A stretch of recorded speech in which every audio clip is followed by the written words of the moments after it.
Pues nada, primero, bueno, antes de que empiece Diana, como agradecerles que se hayan sumado a este proyecto. Al principio, cuando dijimos, bueno, hay que hacer, que Taibo salió con sus cosas extrañas y que dijimos, bueno, vamos a hacer un taller donde podamos como escribir, editar, hablar sobre literatura, etcétera. Dijimos, bueno, chance solo somos nosotras 4 hablando de libros, pero pues... Y Marcela. Ajá, y Marcela tal vez, porque es una mujer muy ocupada. Y nos dio mucho gusto ver que hubiera una respuesta tan grande y tan positiva de todas ustedes. En nuestras mentes y en nuestros corazones quisiéramos que existieran foros, bueno, físicos, ¿no? Y virtuales, foros, congresos incluso de mujeres hablando de mujeres. Y como que esta respuesta nos ha dado como la esperanza de que sí se puede hacer, porque muchas estamos interesadas y pues les agradecemos mucho. Vamos a seguir creando como este tipo de espacios, este tipo de espacios para trabajar, porque vemos que sí es bastante necesario y que se disfruta mucho también aparte. Y bueno, Diana Oliva, es cofundadora también de la Sinsostén, es egresada de Letras en la Universidad Autónoma de Zacatecas, es una increíble mamá, bibliotecaria, Ay, no. artista, y pues nada, la queremos mucho, y además es una experta en literatura española, en literatura de iniciación, femenina. Bueno, ella les dirá los términos bien, porque pues no, mi rubro, es cierto, y es Aris. mi rubro no es la literatura española, ni menos la de iniciación, pero bueno, aquí estamos para aprenderla, Diana. Y sí, es una gran fan de Harry Styles y Ana María Matute. Y pues nada, Diana, empieza a fangirlear con Ana María Matute cuando quieras. Igual también me decía mi hermana que si de repente se me olvidaba qué decir, no importaba, porque podría empezar a hablarles de Harry Styles. Maybe. No es cierto. Bueno, primero, el título original de esta charla era otro, pero mi pasión es cambiarle los nombres a las cosas cada rato, porque como que siento que avanzo en las cosas y ya no me gustó. Entonces, al final me decidí por este título, que es Las niñas de la guerra, características de la literatura escrita por mujeres en la posguerra española. Bueno, como preámbulo, la generación del 50 española fue llamada la generación de los niños de la guerra porque fue a la generación literaria que nació o creció en el contexto de la guerra civil. Entonces, por eso. Bueno, para empezar, el siglo XX trajo un auge en la producción literaria del país, de España, porque en términos literarios, España siempre parecía estar como que un poquitito atrasado. Por ejemplo, cuando el resto de Europa iba saliendo ya del romanticismo, en España apenas empezaba a surgir, ¿no? O sea, los temas llegaban siempre un poquito tarde. Entonces, el siglo XX es muy importante para la literatura española porque los autores empezaron como que a surgir y a crear sus propios temas, no a basarse en los temas propuestos por otros países o continuar tradiciones de otros países. El siglo XX, por ejemplo, es el que nos dio a la generación del 27, donde todos conocemos, hemos escuchado hablar de ellos, por ejemplo, Lorca, por ejemplo, que es Lorca. Y después, bueno, la generación del 27, se me olvidó, que es la llamada generación de plata, porque después de la generación del siglo de oro, tienen a ellos como los titanes representándolos. Pero igual el término generación de plata es nada más pues porque ya había existido una generación de oro, no porque sean menores, al contrario, esta generación como que marcó un antes y un después en la literatura española, igual también en esto de influenciar la literatura en las políticas, igual muchos de ellos tuvieron que dejar España tras la derrota de los republicanos en la guerra civil, o igual otros fueron fusilados, otra vez como Lorca, perdón por estar mencionando tanto vatos, pero como que pues sí. Bueno, y después en el medio siglo, pues vino esta generación también súper importante, que tenemos escritoras como mi Ana María Matute, Carmen Martín-Gaite, Josefina Aldecoa, Esther Tusquets, todas estas morritas que pues como que no son tan leídas, pero igual marcaron su nombre casi con rasguños para que no las quitaran y no pudieron. O sea, no se les lee tanto como a los vatos de esa generación, pero igual ahí está, ¿no? Y bueno, pasando ya un poquitito más a hablarles de la generación de las niñas de la guerra, algo muy importante es que sus obras nunca dejan de lado el trasfondo político. Más adelante lo vamos a tocar un poquito más, pero es algo que siempre o la mayoría de las veces está presente en sus obras. Como empezaron a escribir en el periodo del final de la guerra civil y les tocó echarse toda la dictadura, pues algo que siempre tuvieron que sortear fue la censura franquista. Esto es como muy raro, porque, bueno, no raro, más bien hubo obras que de plano tuvieron que cambiar por completo. Por ejemplo, Ana María Matute, Las Luciérnagas, sí, creo. Sí, Las Luciérnagas tuvo que cambiarle el título, hacer un montón de cambios para poderla publicar, ganó el premio Nadal con ella, pero tuve que hacerle un montón de cambios para que la pudieran publicar por eso, porque tenía que estar sorteando la censura. Pero a medida que avanzaba la dictadura, como que se hizo un poquitito más abierto, o sea, como que la censura se relajó y entonces tenemos obras que pudieron sortearla, por ejemplo, Nada de Carmen Laforet, que no les quiero hablar tanto porque la vamos a mencionar más a fondo en un ratito, pero yo creo que, bueno, que igual Nada no se publicó tan avanzada la dictadura, es del 44, del 45, igual fue en los primeros años, pero aún así Laforet se las inventó, se las ingenió muy, muy bien para que Nada pudiera sortear esa censura. Porque hay cosas que yo creo que si le hubieran puesto un poquito más de atención no la habrían dejado publicarla. Igual a lo mejor también se debe a que pues Carmen Laforet era mujer y por ello pudo, no sé, yo creo que dijeron, Simón, no es tan grave. Bueno, otras de las cosas que tiene muy marcada esta generación es la literatura testimonial. Prácticamente en todos los géneros que se cultivaron durante este periodo se encuentran los testimonios tanto de lo que vivieron durante la guerra civil como lo que llegaron a vivir ya después en la dictadura. Como les digo, el contexto histórico es algo súper importante tanto para la generación como para estudiar y entender sus obras. Por ejemplo, Ana María Matute tenía, ya no me acuerdo si tenía 9 o 11 años, o 11, cuando estalló la guerra civil.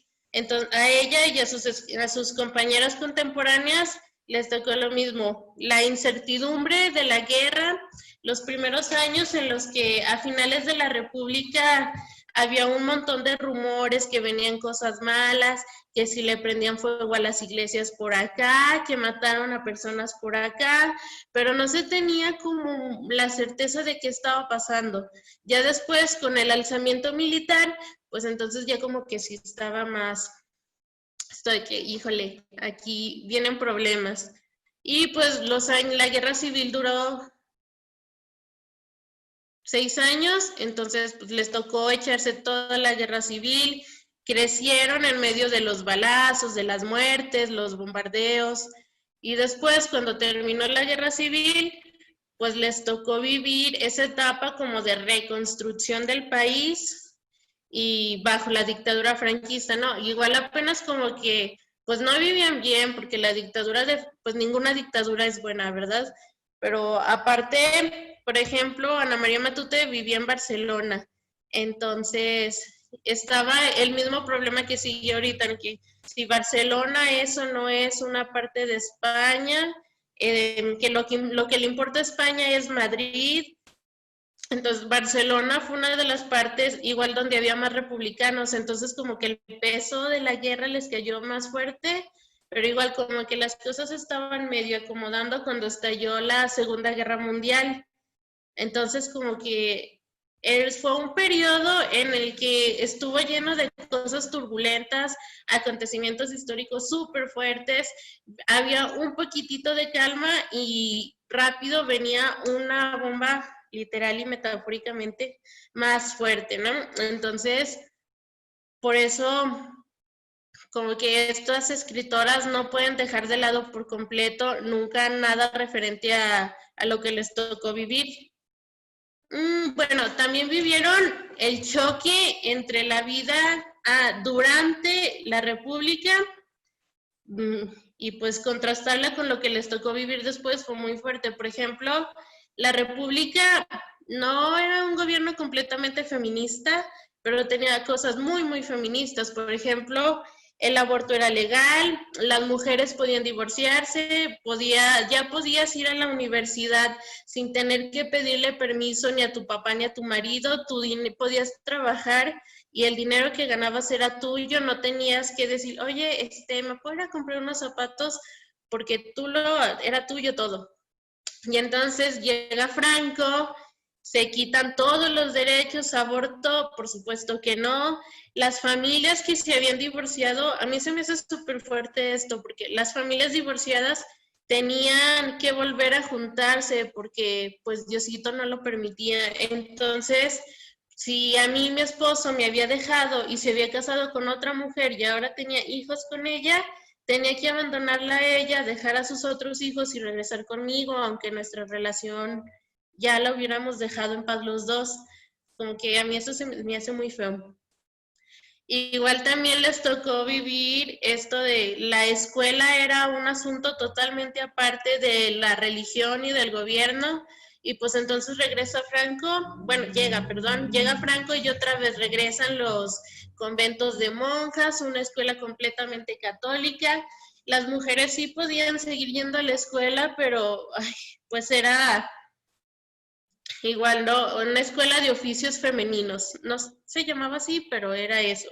Igual, por ejemplo, si querías estudiar la universidad o algo, tenías que pasar un examen que obviamente era diferente al de los hombres. Tenías que pasar pruebas de bordado, si no sabías tejer, cómo ibas a entrar a la universidad, o sea, cosas muy absurdas y que provocaron un choque entre lo que ellas ya habían visto.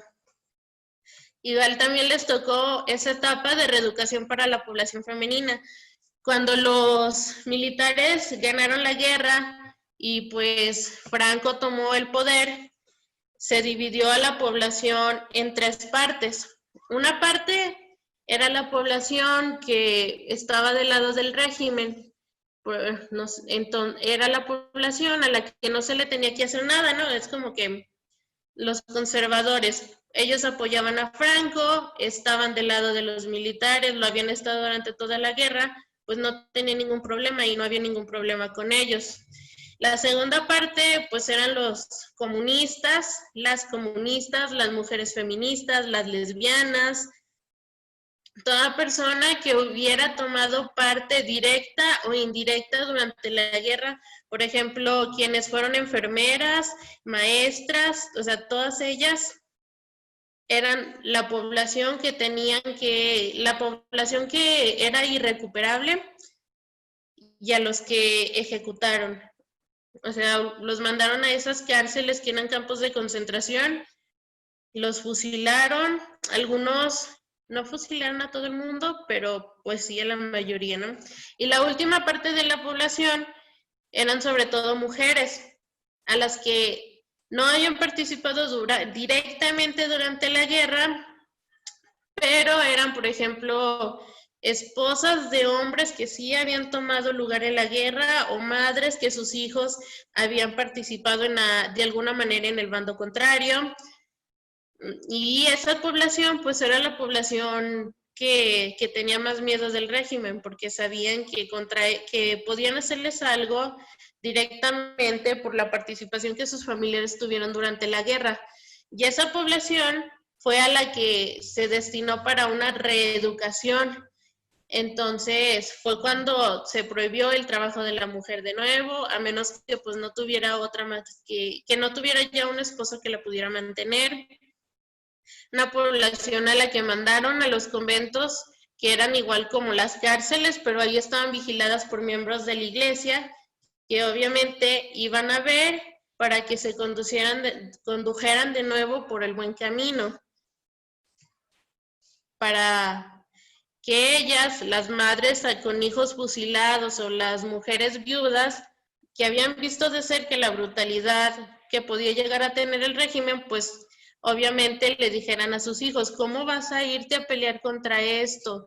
No, tenemos que estar de este lado y cosas así. Entonces, las niñas de esta generación se la vivieron en conventos o cosas así, y luego las escritoras a las que les tocó vivir esto lo critican y lo reflejan mucho en sus obras. Por ejemplo, Ana María Matute, en Paraíso Inhabitado, Paraíso Inhabitado narra la historia de una niña que justamente vive en los primeros años de guerra civil. Entonces, ella va a la escuela. Bueno, ella era de una familia rica, entonces de todas maneras iba a una escuela de monjas, pero era una escuela cualquiera, nada más que había monjas y todo. Obviamente también tenía educación religiosa, y pues lo que Ana María Matute critica en la novela durante las escenas del colegio es que la protagonista era una niña muy inteligente, había aprendido a leer como desde los 4 años, inventaba muchísimas historias, era como muy autodidacta y muy despierta, pero a nadie le importaba eso, a nadie le importaba cuán inteligente pudiera llegar a ser, porque no era una niña que como que lo estuviera directamente relacionada con los ideales religiosos. Entonces, a ella como era también muy curiosa, siempre estaba preguntando las lecciones de la Biblia, entonces era una niña que cuestionaba la Biblia, pero no lo hacía como que directamente con la intención de decir, ay, a mí me están engañando, esto es real, más bien es que de verdad tenía una duda, y pues por eso la discriminaron mucho las alumnas, la expulsan de la escuela. Una vez pregunta que cómo es posible que el diablo se hiciera malo si la maldad no existía antes, solo existía Dios y Dios era solo bondad. Entonces, pues el padre que estaba dando la misa se enoja muchísimo y la corre y se arma un alboroto. Entonces, bueno, les traje esta imagen, es de las monjas que les daban clase a las niñas durante este periodo. Aquí está otra. Tenían que cantar el cara al sol, obviamente. Rendirle honor la cara de ellas. Rendirle honor al generalísimo, porque pues si no, ¿qué les estaban enseñando, no? Bueno, ahora sí vamos a empezar a hablar de la literatura en la posguerra. Les digo, la generación del 50 es la generación de las niñas de la guerra. Había como diferentes corrientes de la literatura. Se escribía sobre todo poesía y narrativa, también había ensayos, pero como que fue un género no tan escrito. Carmen Martín Gaite sí se dedicó mucho a la escritura de ensayos, pero bueno, sobre todo había poesía y narrativa. Y en los dos géneros había una división sobre todo. Era la literatura que estaba del lado del régimen, exaltaba el nacionalismo, hablaba mucho sobre que España era un gran país, todo estaba bien porque Franco había llegado a salvarlos, todo era maravilloso. La otra literatura era la que criticaba al régimen. Obviamente tenía que ser una crítica como muy ligera, que casi pasara desapercibida, porque si no, pues no podría pasar la censura que les digo. Igual había cosas, además de esta novela de Carmen Martín Gaite, que les digo que sí la lograban pasar. Por ejemplo, traté de buscarlo para ponerlo en la presentación, pero no lo encontré. Un recorte de un periódico donde está Franco en una de esas ferias que se hacían, que le daban el premio al animal más grande. Entonces está Franco con el cerdo que ganó el premio al cerdo más grande. Y es muy gracioso porque la foto dice, el cerdo más grande de España en la feria del pueblo. pues eso sí pasó la censura franquista, porque como que era medio ambiguo, ¿no? Pero obviamente el cerdo más grande era Franco, no el cerdito que estaba ahí. También estas escritoras presentan siempre una idealización de la infancia, precisamente porque les tocó crecer en un periodo en el que, pues obviamente si te están bombardeando la ciudad, no puedes salir a jugar a la pelota, no puedes irte a esconder al bosque porque pues hay militares disparando a diestra y siniestra. No puedes vivir la infancia como quizá como nos pasó un poquito a nosotras y les pasa ahora a los niños, ¿no? Que no tienen como que esa libertad de irse a jugar a un parque porque puede haber una balacera o porque te pueden secuestrar. Entonces, en Ana María Matute, por ejemplo, la idealización de la infancia es algo que está presente en todas sus obras. Bueno, todas las que he leído, pero magia en torno a la imaginación de los niños, las aventuras que pueden llegar a tener jugando, unos niños que podían irse de la casa toda la tarde, se irse a un muelle ellos solos y hacer cosas que pues realmente ella no pudo hacer mucho por su contexto histórico. También, como les digo, esto del trasfondo político. Prácticamente en estas generaciones era imposible que escribieras desde un punto neutral. O sea, o estabas en contra o eras de los que estaban a favor. Yo no he leído mucho literatura escrita por escritoras o escritores que hayan estado del lado de la dictadura, porque pues no puedo, pero igual no sé si haya mujeres que hayan estado del lado de la dictadura, seguramente sí las hubo, pero no sabría decirles. Entonces, esto del lado republicano, pues es como que lo que yo les podría decir. Igual también en las escritoras, bueno, en Ana María Matute, por ejemplo, no se nota tanto un estar en contra de la dictadura. Sí ves las críticas, o sea, críticas, pero son críticas minúsculas. Pero las críticas son sobre todo a la educación y a la manera en la que vivían los niños. Ana María Matute siempre se preocupa por las infancias. Incluso ya en el 2010, sí, bueno, por ahí Ana María Matute falleció en el 2014 y en todo este tiempo siempre se mantenía como que muy lúcida, muy activa, entrevistas o charlas y así. Entonces, no sé, no me acuerdo bien en qué año, pero le preguntan algo como que si ella cree que los niños siguen siendo vulnerados como lo pudo ser su generación, y entonces ella dice que puede que estén incluso hasta más, porque pues bueno, también hay que pensar que su contexto es España, entonces las cosas no son tan violentas allá como acá.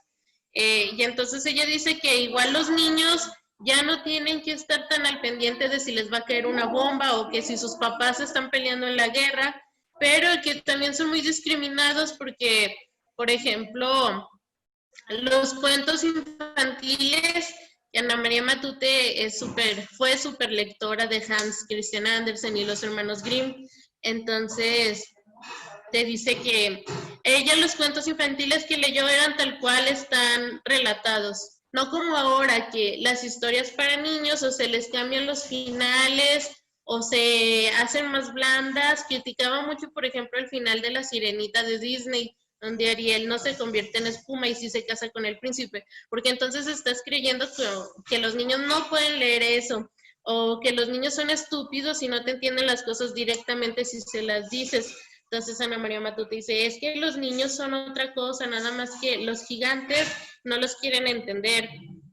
Los ponen frente a una televisión para que se entretengan, pero ¿qué gana un niño viendo esa pantalla? O sea, ella creía que estábamos vulnerando mucho las infancias, dejando las horas para la televisión en vez de dejarlos salir a la calle o ponerlos a leer cuentos de hadas, pero cuentos de hadas reales, sin alguna censura. Esto del Pacto del Olvido también es como muy importante, porque esta generación, ya después, cuando muere Franco y en los años en los que la censura se ablandó un poquito, pues pudieron publicar cosas que mostraran más cómo era el régimen, porque cuando muere Franco, pues se toma en España, y los políticos de España toman la decisión de hacer ahora sí una democracia. Pero ellos dicen que para que esta democracia funcione, necesitan dejar todo en el olvido. O sea, si Franco, si la guerra civil, muertos, pero ya hasta aquí fue. Entonces, los muertos, los campos de concentración, las ejecuciones, todo eso quedó a un lado. En los libros de historia no viene nada sobre eso. Sí, bueno, una vez vi un video sobre alguien que salía a la calle a preguntarle a españoles como más o menos de nuestra edad qué sabían sobre la guerra civil, y realmente la gente no sabe nada. ¿Por qué no viene en los libros de historia? Porque los políticos decidieron que para reconstruir o construir ahora una democracia necesitaban olvidarse de todo directamente. Entonces,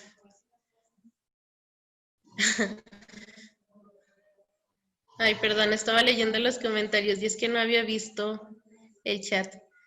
Entonces, pues sí, las obras de estas escritoras que muestran un poquito que sí hubo muertos, que sí hubo gente en las cárceles, que el régimen fue muy, muy duro, sobre todo en los primeros años, son como un recordatorio para los españoles, sobre todo para los que vivieron, porque igual como que dejó de tener cierta importancia en la España de un tiempo. Ahorita como que se está tratando de sacar a la luz muchas cosas, igual con esto que están haciendo ahorita el Partido Socialista y Podemos de sacar a, perdón, sacar a Franco del mausoleo como acto a la memoria.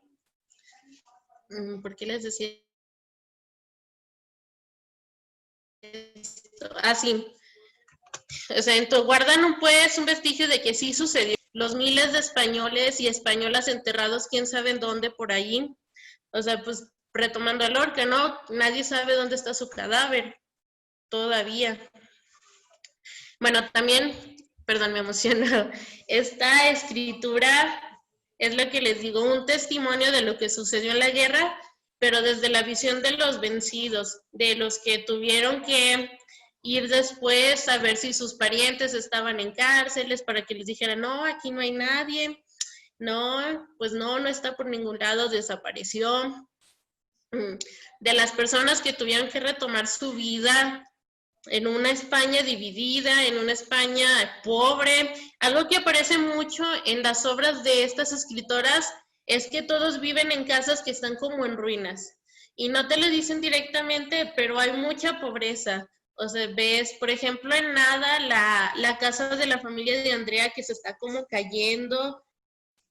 La casa donde vive Mate con su abuela era una gran mansión, pero igual está en ruinas. O sea, y todo esto pues es también como tratar de evidenciar las maneras en las que vivía la gente. La literatura de este tiempo también, como les decía, estaba dividida. La literatura que se escribía en Madrid y la que se escribía en el resto de España. Igual les digo, Ana María Matute era de Barcelona. Entonces ella pertenecía al grupo regional de escritoras y escritores de Barcelona, que tenían características un poquito diferentes a las de quienes vivían en Madrid o quienes vivían del otro lado. Y una característica muy importante es la novela de concienciación. Este término es propuesto por una teórica que se llamaba Virutesi Pliskauskaite, ya me lo sé.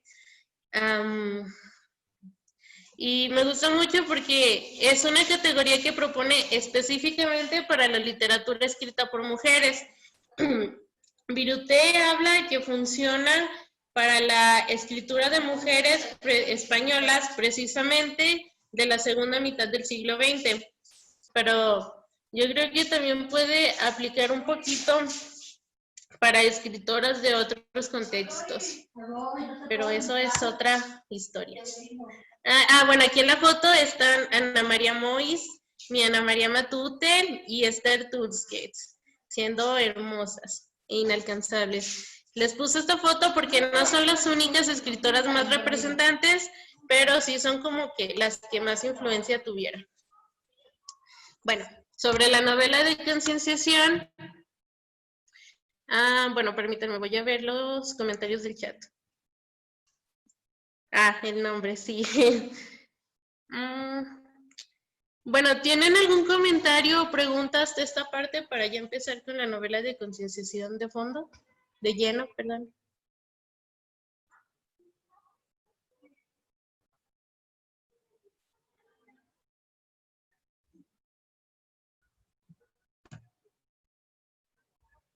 ¿No? Bueno, entonces les decía. Yo tengo una pregunta Ay, rápida. perdón, ¿sí? Nada más para ver si no perdí el hilo. Entonces, ellas empiezan a cuestionar estos pactos de olvido, a empezar a recobrar y hacer memoria de todo lo que había pasado en el franquismo. Pues, más bien, no es como que lo empiezan a cuestionar. Es un tema que igual como que también les costaba hablar, porque digo que en España como que se trató de dejar de lado la guerra civil y todo, como que sí pasó, pero ya no hay que hablarlo. Pero quienes lo vivieron, como que fue muy difícil dejar de lado, porque muchos perdieron a sus padres, familiares. Había familiares, por ejemplo, había hermanos que podían estar luchando, uno del bando republicano contra uno del bando militar. Entonces fue como mucho, muy fuerte, mucho drama familiar. También luego había, ya cuando terminó la guerra, había, ay, a mí me quedó gorda mi vecina, voy a decir que era comunista para que se la lleven. Entonces, eran cosas muy complejas que yo creo que por eso algunas sí tratan de dejar de lado el contexto, pero no pueden. O sea, como que por más que quieran dejarlo de lado, lo llevan como muy apegado.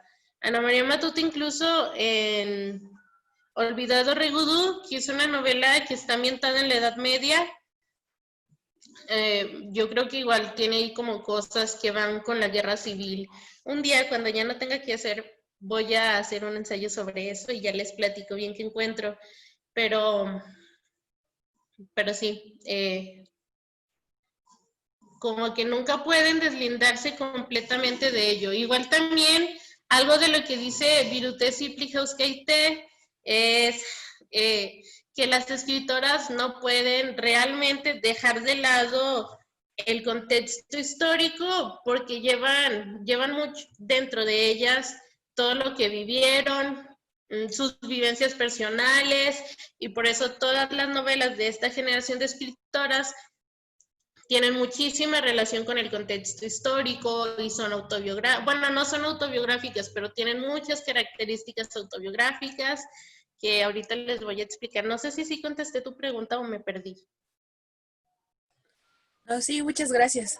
De nada. Bueno, entonces, pasando ahora sí a la novela de concienciación, Virute Plichauskaite la plantea para la narrativa escrita por mujeres del siglo XX, igual de la segunda mitad, y pone como principal característica el que las escritoras se inventaran personajes a las que podían darle la libertad que ellas como mujeres reales no podían tener en su contexto, por la dictadura, por la sociedad patriarcal en la que vivían, por todo esto. Igual, algo que sí se me hace como muy chido y muy importante recalcar es que Virute señala que a medida que avanzaba y avanza el movimiento feminista, hay más mujeres escritoras.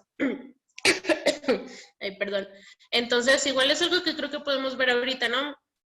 Por ejemplo, algo que siempre nos decían en la universidad, a nosotras aquí en Letras, es que siempre hay grupos, que en los grupos siempre hay más mujeres, perdón.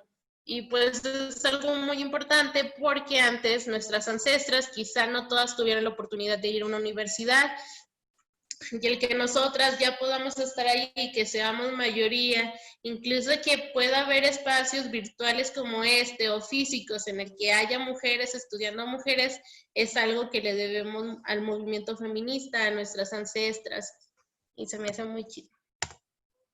Bueno, ya como características completas, les digo el contexto histórico, el contenido autobiográfico, que Viruté dice que es mejor llamarlo autorretrato, porque, por ejemplo, en Primera Memoria, pues Matia es una niña que vive durante la Guerra Civil como Ana María Matute, es catalana como Ana María Matute, le tocó crecer en el mismo contexto,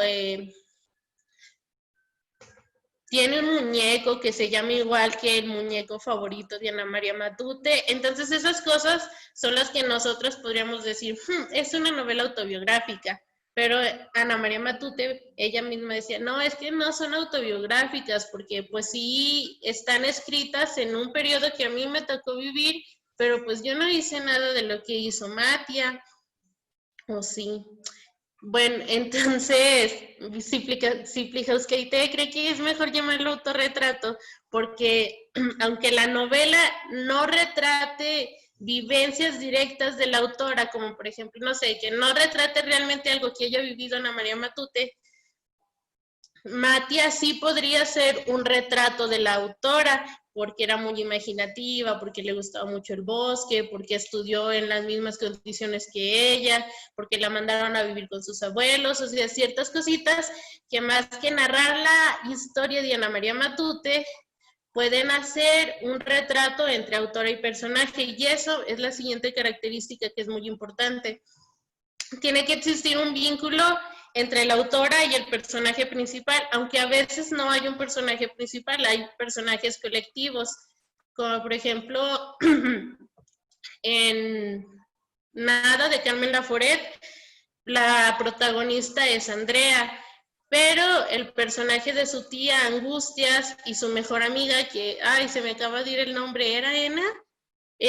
Bueno, y la mejor amiga de Andrea, siempre que necesito su nombre se me olvida, pero bueno, entonces la tía Angustias y su mejor amiga no son personajes principales, pero sí están en la novela para ejercer un contraste entre ellas dos y Andrea, e incluso para mostrarle a Andrea como sus dos posibilidades, ¿no? Puede ser una mujer como Andrea o puede seguir los pasos de su tía Angustias. Entonces, los personajes colectivos también tienen que tener un vínculo, bueno, el vínculo con la autora, que se da, que sea un personaje o sean muchos, muchas. Esta última característica es muy, muy importante y muy interesante también, porque las protagonistas siempre tienen algún conflicto con las figuras paterna y materna. En el caso de Ana María Matute, siempre hay como que una idealización a la figura paterna, como que el padre en sus historias, bueno, no en todas, porque en Demonios Familiares sí hay un pleito entre ellos dos, pero por ejemplo en Paraíso Inhabitado y en Primera Memoria, los papás están ausentes. En Primera Memoria porque el papá es republicano. Entonces, primero está peleando y luego, cuando termina la guerra, pues obviamente se tiene que ir del país porque si no lo iban a matar. Entonces, realmente Matia no tiene como que una imagen de cómo es su padre, no se sabe cómo es físicamente, pero no tiene una imagen de cómo es él, cómo la trataba o cómo fue vivir con él. Por eso, y en Paraíso Inhabitado, la protagonista, la novela de Paraíso Inhabitado empieza con una frase que a mí se me hace muy triste, porque la niña dice, yo nací cuando mis padres ya no se querían. Entonces, ella es la menor, cuando nace sus padres ya están como que en un proceso de divorciarse, con que mantienen la relación pues por lo mismo, ¿no? El qué dirán, cómo se iban a separar y todas esas cosas, pero cuando la niña tiene como 7 años, no sé si es más chica, pero más o menos entre los 6 y los 8 años, sus padres se divorcian. Entonces el papá se va de la casa y después se va a Bruselas. Entonces ella no, y antes de eso, como nadie le prestaba atención, ni su papá, ni su mamá, ni sus hermanas, entonces como que ella nunca convivió con él y nunca sabe realmente cómo fue convivir con sus padres. Lo contrasta mucho con las experiencias de sus hermanos, porque sus hermanos sí les tocó convivir directamente con él, pero ella no. Entonces, como que hay un conflicto de ausencia por parte de la figura paterna, y eso es también como consecuencia que los padres de estas escritoras, de esta generación en general, no estaban ausentes porque estaban en la guerra, de cualquiera de los dos bandos, pero estaban luchando en la guerra. Entonces, pues, no estaban presentes. El conflicto con la madre es muy, muy extraño. Bueno, a mí se me hace muy extraño porque como que en nuestro contexto hay una conexión más cercana con la madre que con el padre. Entonces, bueno, en algunos casos. Por un lado, esta generación tiene como una idealización con su figura paterna, o sea, siempre el papá es el bueno y los conflictos con la madre son como más severos porque es ella la que los tiene que, bueno, creo que es derivado de eso, que la madre era la que le correspondía la reeducación. Entonces, en primera memoria no se presenta esto porque la mamá de Matia está muerta, entonces pues no, es igual la ausencia. Pero por ejemplo, en Paraíso Inhabitado, la niña, ni ella ni sus hermanos quieren a su mamá. Y entonces hay un punto en el que tiene una hermana mayor y dos hermanos. Entonces, cuando la hermana mayor termina el equivalente a la preparatoria, tiene que preguntarse si va a seguir la universidad o si ya quiere pues empezar una familia. Y entonces le pregunta a la niña, ¿se llama Andrea? Sí, creo. Sí, no, Adriana, perdón. Le pregunta a Adri que qué debería, que si debería estudiar la universidad o si debería pues ya como buscar casarse o algo así.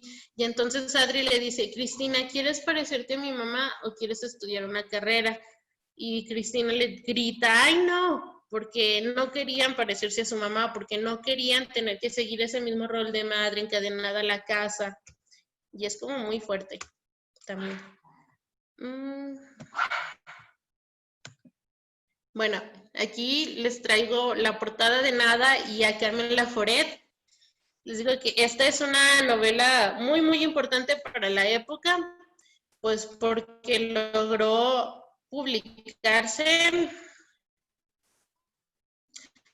y porque nos muestra en toda la novela estas características de Andrea. Es una niña huérfana que cuando tiene que salir del internado, pues no tiene una familia con la cual acudir. Nada, bueno, tiene una familia, pero es una familia como muy lejana. Entonces, sí, se va con ellos, pero como que les digo, la tía Angustias es un personaje súper religioso, es un personaje que encara completamente, que encara completamente los ideales del régimen, una mujer como recatada, muy católica, sé que se espanta con cualquier cosa. Por eso les decía al principio que es como muy raro que haya sorteado la censura, porque el personaje de Angustias es una crítica hacia la figura de la esposa de Franco. Es ella. Incluso, bueno, es que no me acuerdo cómo le describe Laforet, pero creo que hasta físicamente se parece.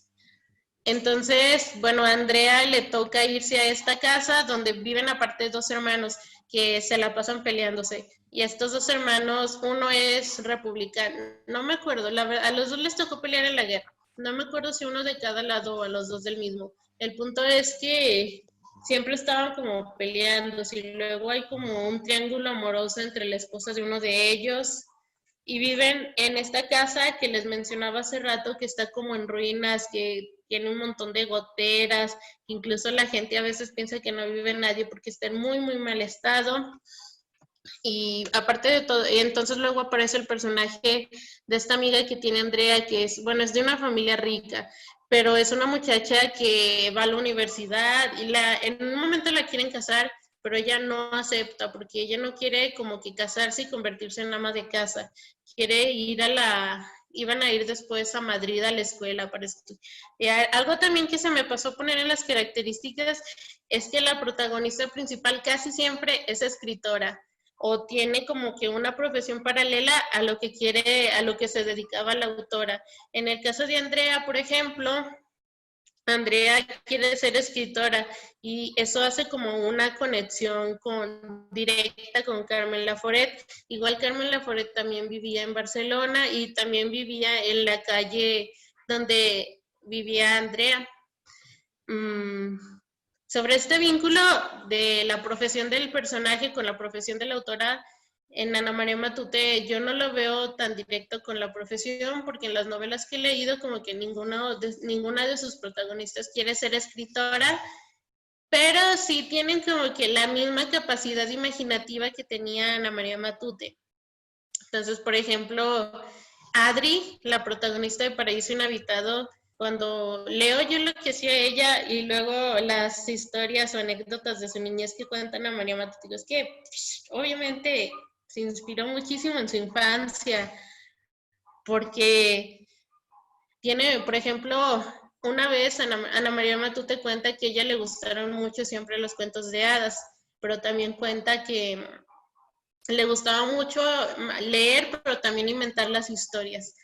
Entonces, Adriana no inventa historias muy a menudo, pero sí tiene como que una capacidad, una imaginación enorme. Le gusta esconderse en todos lados porque en todos lados se encuentra como una historia. Se tiene ahí, por ejemplo, también en una parte la castigan. Como la mamá ya estaba harta que fuera tan rara y no sabe de qué manera castigarla, la manda a encerrar un cuarto oscuro donde guardaban la ropa y todo lo que ya no querían. Y entonces Adri, en lugar de asustarse porque no había luz ni nada, está fascinada porque como no hay luz, ella puede imaginarse lo que hay y cuenta que va gatas tocando las cositas que hay ahí y pues a todo le va haciendo como una historia. Y entonces lo vinculó mucho con una historia que cuenta también Ana María Matute, que ella la encerraban en un cuarto oscuro, pero que ella hasta se portaba mal a propósito para que la encerraran ahí, y entonces ahí podía inventar cosas porque ella siempre dijo que para si ella no pudiera inventar historias, si ella no hubiera podido inventar historias, se habría muerto, porque el peso que tenía el imaginar cosas para ella era mucho. Bueno, les traigo también esta historia de una maestra de Josefina Aldecoa. No sé si es la obra más representativa de Josefina Aldecoa, pero sí es la que yo he leído. Y está muy padre porque relata la historia de una chica que no quiere quedarse en su rancho y nada más casarse. O sea, igual después sí se casa, pero como que no le preocupaba mucho. Y entonces, como que casi lo único que podía hacer una mujer de ese tiempo sin que se le cuestionara demasiado era ser maestra. Entonces, es la historia de una chica que se va de maestra, pero le toca ser maestra en un pueblo súper alejado, que tiene que bajar un barranco para llegar. Entonces, no sé, como algo muy drástico. Y entonces cuenta su historia dándole clases a los niños en un pueblito, las deficiencias que había. Y es como también una pequeña crítica a la educación del tiempo, porque o sea, todos los recursos tenía que ponerlos ella. Como que luego a mí no obviamente se me hacen condiciones muy drásticas, pero creo que están mucho, muy cercanas a nuestro contexto, al contexto de las escuelas públicas rurales de México, como que no lo veo muy lejano, pues. Y hay La Reina de las Nieves de Carmen Martín Gaite, a mí me gusta mucho. Es una de las obras más representativas de esta autora. No es la más importante, pero como que bueno, a mí se me hace muy difícil escoger cuál es la obra más importante de Carmen Martín Gaite y de Ana María Matute, porque pues me gustan todas las que he leído, pero también lo que tiene mucho peso en la obra literaria general de Carmen Martín Gaite son sus ensayos. Ay, se me fue el nombre del título, pero es algo de la posguerra. Es muy, bueno, igual Ana María Matute y Martín Gaite son escritoras súper consagradas, también Laforet y Aldecoa, que tienen una lista de premios impresionante, pero pues pese a eso no son muy leídas. Bueno, antes de hablarle de La Reina de las Nieves, dejen prendo el foco porque ya no veo mucho.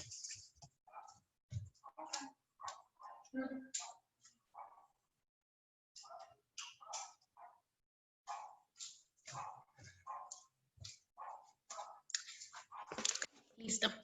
Bueno, la Reina de las Nieves también tiene todas estas características que menciona Ciplijauskaite. Nada más que hay una diferencia. El personaje principal de esta novela no es una mujer escritora, es un hombre. También esta cuestión la menciona Ciplijauskaite como derivada de las mismas cuestiones, ¿no? No podría tener tanto realismo que una escritora le concediera a su personaje femenino demasiada libertad, porque pues tampoco podía, o sea, sí podía dejarla que fuera a la universidad, sí podía dejarla que decidiera no tener una familia, pero hay muchas cosas que no podría dejar que hiciera su personaje femenino, pues porque no sería creíble. Entonces, a menudo las escritoras buscando la manera de hacerlo real o también de experimentar la libertad que podrían tener si fueran hombres, pues ponen personajes masculinos. Y es el caso de este libro. El personaje principal se llama Leo y es un muchacho que tiene que, pues es muy raro, pero tiene que reconstruir toda su identidad. Sale de la cárcel. Y entonces cuando sale de la cárcel se encuentra que sus padres murieron en un accidente. Y entonces pues él como que queda a la deriva porque ya no puede saber, o sea, él tenía la idea de regresar a casa con sus padres y entonces regresa a casa, pero es una casa vacía porque sus padres están muertos. Lo que le daba como que cierta identidad pues era eso, volver a su casa con sus padres, porque era su hijo, pero ahora ya no es su hijo, entonces tiene que saber quién es Leo, que ya no es hijo de alguien, y empieza a buscar entre sus cosas y se encuentra el libro de una mujer que pues no tenía como mucha relación con él, pero a él le gustaba mucho. Y es una escritora, y entonces él ahí empieza como que a divagar porque no es escritor, pero todo el mundo le decía que tenía que ser escritor porque escribía muy bien, tenía ideas como muy filosóficas.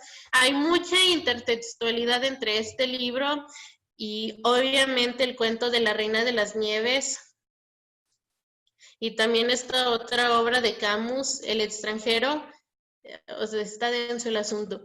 Y bueno, y entonces él empieza a retomar la escritora de los libros que escribió esta mujer y como que siente una conexión muy directa con ella. Él dice que es una conexión que nunca sintió ni con su padre, ni con su madre, ni con ninguna de sus parejas. O sea, siente que hay algo que lo une emocionalmente y con ella y que es un lazo muy, muy grande. Entonces sigue leyendo sus obras y luego encuentra la manera de contactarla y descubre que esa como conexión que existía entre ellos dos es porque ella es su madre biológica. Y eso lo descubre porque encuentra también las cartas de que una novia le escribió a su padre antes de que se casara con su mamá. Y entonces siente como que también hay algo con ella, o sea, como que siente que la mujer que le escribía cartas a su padre, la mujer del libro, tienen algo que los une, como que hay un triángulo. Ya ahí es cuando descubre que ella es su verdadera madre, porque cuando él nació, lo dejó cuando él nació su padre ya estaba casado, entonces pues, y la esposa no podía tener hijos, entonces se lo deja que se lo cuide a él. Y está esta situación que les mencionaba el problema con las figuras paternas, porque él como que tenía una relación con su padre que era más o menos unida, pero también distante. O sea, como que se hablaban, se trataban, pero solo por cartas. Como que de frente no podían, no tenían la manera de comunicarse. La manera en la que ellos podían comunicarse era sobre todo por cartas, porque así sí podían hablar y hablaban de libros, de las lecturas que había hecho cada uno, luego se intercambiaban libros, pero igual por correo. Entonces como que el padre estaba presente, pero no presente del todo, también estaba esta ausencia. Y en cambio su relación con la madre es terrible. No la quiere, siempre trataba de hacer todo lo que ella le decía que no hiciera porque sentía como rechazo. La compara pues con la Reina de las Nieves, que se lleva a Kai y lo separa de Gerda. Entonces ya después cuando descubre que esta mujer es su madre real, pues ya entonces está más implícita la conexión, ¿no? Que su madre adoptiva, pues, era la reina de las nieves, que lo había alejado de Gerda, que Gerda es otra mujer, creo, no me acuerdo bien su nombre, tenía como su seudónimo y era Sila, pero no me acuerdo si se llamaba Silvana.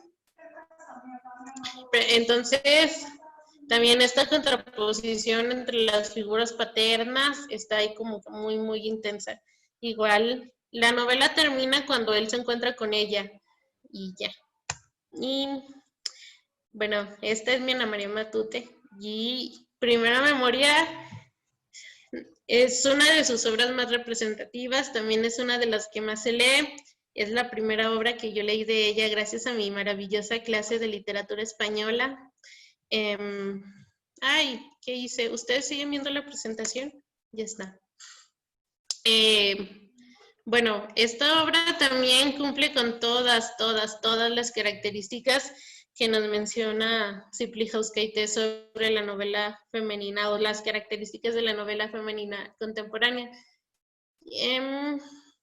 A mí me gusta mucho porque creo que es donde Ana María Matute mejor expresa todo lo que ella creía que tenía que cambiarse. Esta invisibilización de los niños, la guerra civil, los problemas, aunque en esta novela la guerra civil se menciona como muy, o sea, está la guerra, todos saben que está la guerra, pero el lugar en el que viven los personajes de esta novela no está dentro de la guerra, como que es una isla, entonces es la isla que se mantiene aparte. Hay algo muy interesante también porque Ana María Matute nunca menciona qué isla es. Hay como que estudios que dicen que podría ser un lugar, pero realmente Ana María Matute nunca dijo en dónde era. O sea, no lo escribió, pues tampoco creo que luego le hayan preguntado. Es una novela muy importante porque les digo, refleja esto, refleja también la decadencia en la que vivieron en la que terminaron viviendo las personas, porque pues había familias muy ricas, pero igual perdieron casi todo durante la guerra, nada más que tenían como este complejo de seguir viviendo de la misma manera. Entonces, por ejemplo, la familia con la que vive Matia era muy rica y muy de alcurnia y todo, muy acomodada. El esposo de una de sus tías era general, entonces pues como que eso le da cierto respeto. Pero la casa en la que viven está también en ruinas. Se cuentan que tienen que tienen problemas como que para la comida y cosas así, pero ellos siguen creyendo, o sea, como que siguen viviendo de la misma manera. O sea, la abuela habla de que por cosas. Ella tenía que ir a una escuela respetable porque en su familia no se esperaría menos. El hijo de ellas también tenía que ir a cierta escuela porque es lo que se esperaba que hicieran ellos. Entonces, tienen este complejo como de que no pasó nada, todo está cool. Igual aparte, la esperanza que tenían ellos es, por ejemplo, la abuela de Matia, pues obviamente era al ser de una familia muy, muy acomodada, pues es del bando de los militares, ¿no? De los conservadores. Entonces realmente esperaban que con la guerra volviera toda la normalidad, pues no tenían mucho que perder. Solo a Matia también por eso la desprecian mucho, porque su papá sí era republicano. Igual está el reproche que su madre era muy bonita, pudo haberse casado con alguien incluso de mayor nivel económico y social que con el que se casa la tía de Matia, pero no, se casó con el republicano. Entonces, igual Matia se parece al republicano, no es una niña bonita como su mamá, entonces tiene que estudiar porque no tiene la facilidad, no va a tener la facilidad de encontrar un marido de posición, pues porque no es muy bonita.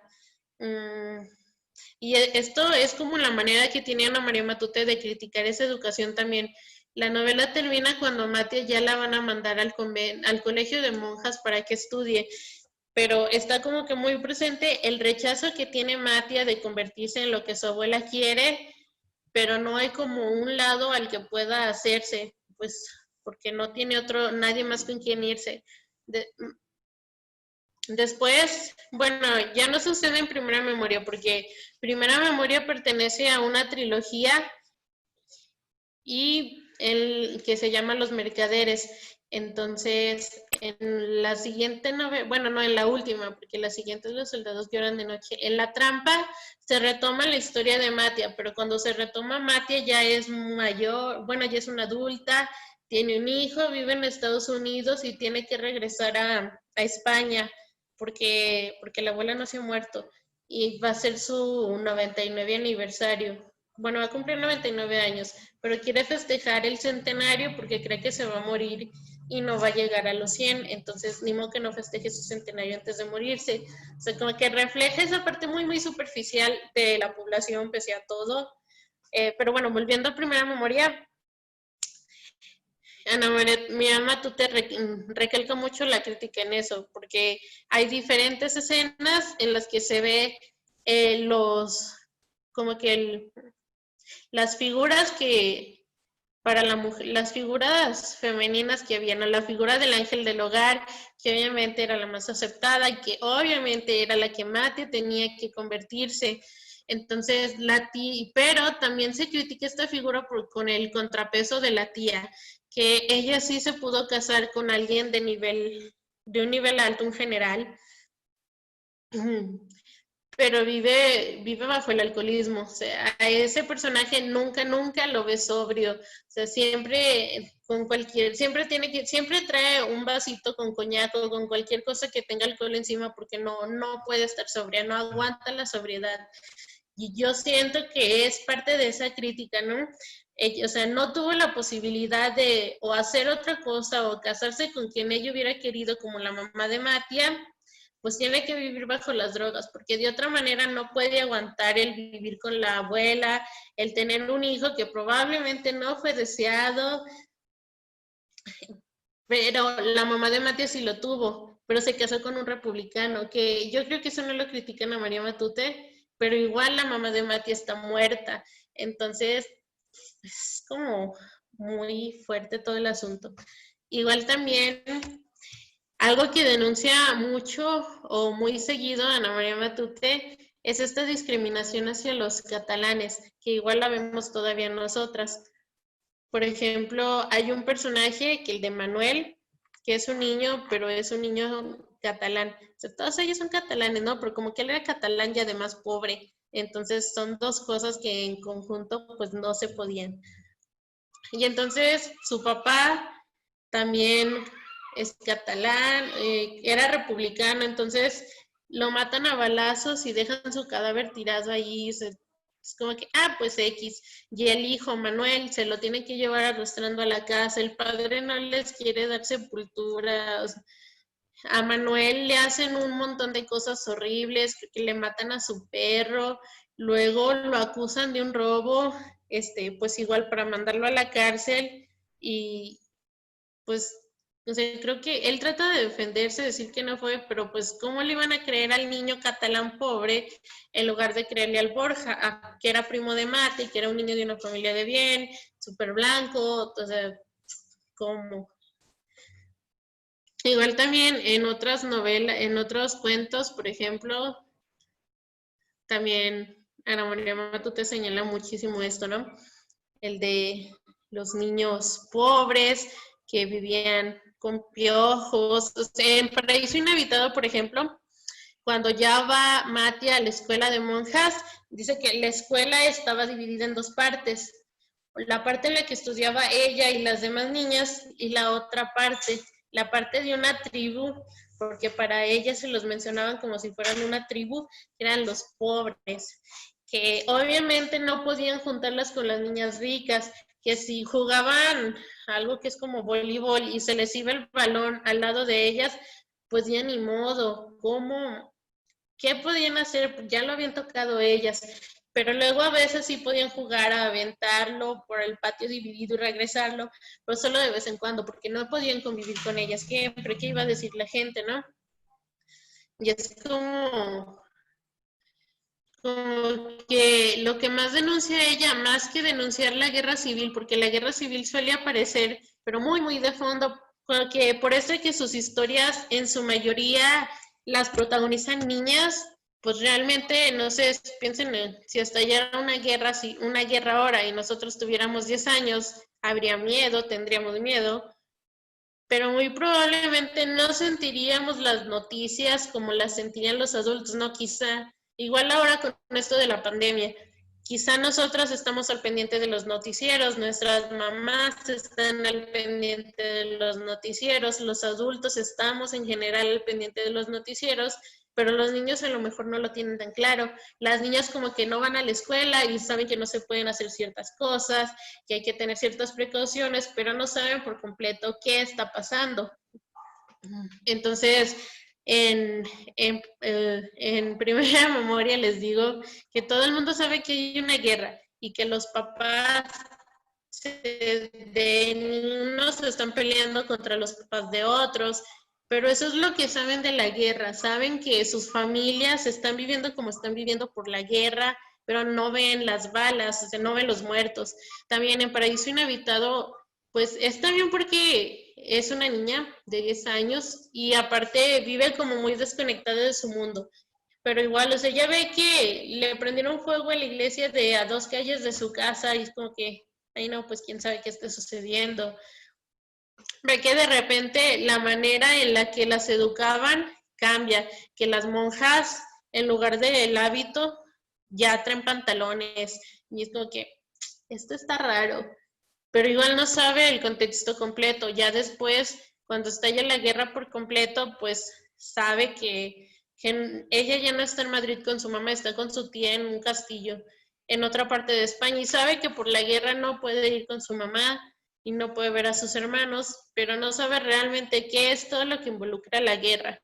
Entonces, como que lo que María Matute trata de señalar es que los niños siempre estaban como aparte, o sea, como que eran los rojos, las rojas, los pobres, las mujeres pobres y los niños, o sea, hasta abajo, invisibles, sin que nadie les dijera bien qué estaban viviendo y así, ¿no? Igual que ahora, que pues no podemos decir que le prestemos muchísima atención a lo que nos tienen que decir las niñas. Y, esperen. Bueno, y luego también, esto es algo de las críticas que se le hacen a la... Bueno, más que críticas de los motivos por los que se señala que no se lee mucho a Ana María Matute, porque se considera que sus historias son como que, ay, pues sí, son historias para niños. ¿Por qué voy a poner mis cuentos para niños en mi clase de universidad? Porque les digo, todas estas escritoras tienen una cosecha de premios impresionante. Ana María Matute luego también tiene el premio Cervantes, formó parte de la Academia de la RAE, pero aún así no se lee y no se lee con la frecuencia, ni con la mitad de la frecuencia que se leen los escritores hombres, sus contemporáneos. ¿Por qué? Pues porque era mujer, porque escribía cosas que a simple vista podrían parecernos que son cosas infantiles, pero no lo son. Y también por algo que leí cuando estaba investigando sobre ella, es que luego se tiene como que esta imagen le decían la niña de los cabellos blancos.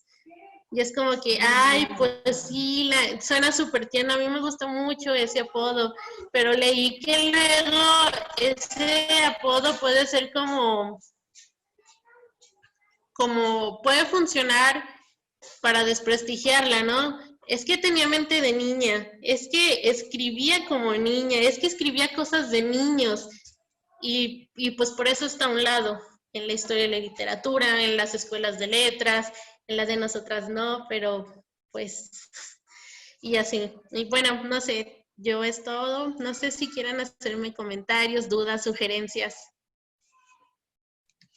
Ay, ¿nadie tiene alguna pregunta? ¿O duda? ¿O comentario? ¿O no sé? ¿Algo?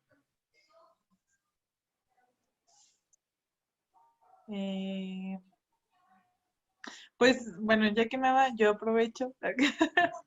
Este, no, sí es muy cierto eso de cómo se ve hacia un lado cuando el público es de niños o como cuando son historias protagonizadas por niños. Ah, en lo personal, yo creo que no existe como la literatura infantil, o sea, creada desde, o sea, que tú y yo no podremos hacer literatura infantil porque no somos niñas. Ujú. Y pues sí, es muy triste, pero supongo que viene como de esta cultura adultocentrista, ¿no? De creer y de inferiorizar lo que pueden sentir y lo que pueden vivir. Am, y nada, pregunta. em, por ejemplo, ¿podrías crear un puente entre Las manos de mamá de Campobello y aquello, bueno, y esto que estás compartiendo? Mira, No, pues he leído te Las manos lo de mamá. voy a deber un poco porque no he leído a Campobello, entonces no sabría qué responderte, Jazz, perdón. Am, pero pues sí, yo también creo que no existe la literatura infantil. O sea, no entiendo bajo qué argumento se categoriza algo como literatura infantil. Porque, por ejemplo, yo la primera vez que leí los cuentos de los hermanos Grimm, o sea, obviamente ya había leído un montón veces Caperucita Roja, bueno, a Perrault, ¿no? Ya había leído a Cenicienta, ya había visto la película de Cenicienta de Disney, ya había visto todas las versiones de Cenicienta que hay, pero cuando leí la versión de Perrault dije, ¿a qué? O sea, ¿por qué le ponen a leer esto a un niño, a unos niños? ¿Por qué creían que esto lo tenían que leer niñas? ¿Por qué el lobo sí se come a la abuelita de Caperucita Roja y el cazador no se la saca de las entrañas? Y pues, bueno, me tomó como que mucho tiempo como entender que a los niños no les afecta directamente, o sea, que igual y tienen como, o sea, como que no tenemos que tenerlos dentro de una burbuja pensando que, sí, esa versión de Cenicienta es muy, muy cool, eh, que, que pues los vas a traumar si los haces leer que una mujer se cortó el talón para que le quedaran las zapatillas y se pudiera casar con el príncipe. O sea, tampoco, también me pasó como cuando leí El Señor de los Anillos, porque también soy muy fan del Tolkien. Y, pero ¿por qué? O sea, ¿por qué tienes que decir que es literatura infantil? ¿Por qué tienes que decir que es literatura juvenil? O sea, ¿por qué me estás diciendo que yo no puedo leer los cuentos de Ana María Matute, que son muy tristes y bellísimos? O sea, ¿por qué Caballito Loco es para un niño y no es para mí? O sea, bajo qué, o sea, ¿quién dice que esto es para niños y quién no?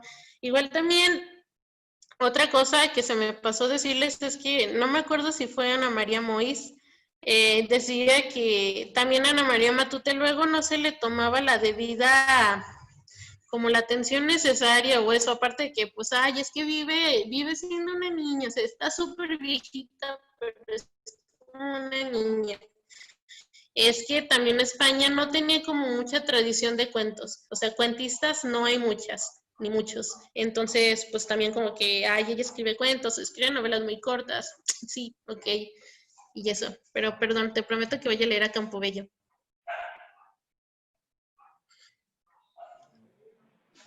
Sí, bueno, es que yo no he leído mucha literatura española y sí mexicana. Ujú. Y por ejemplo, lo que hace Campobello, pues en sus Cartucho y en Las manos de mamá, lo que cuenta es la experiencia.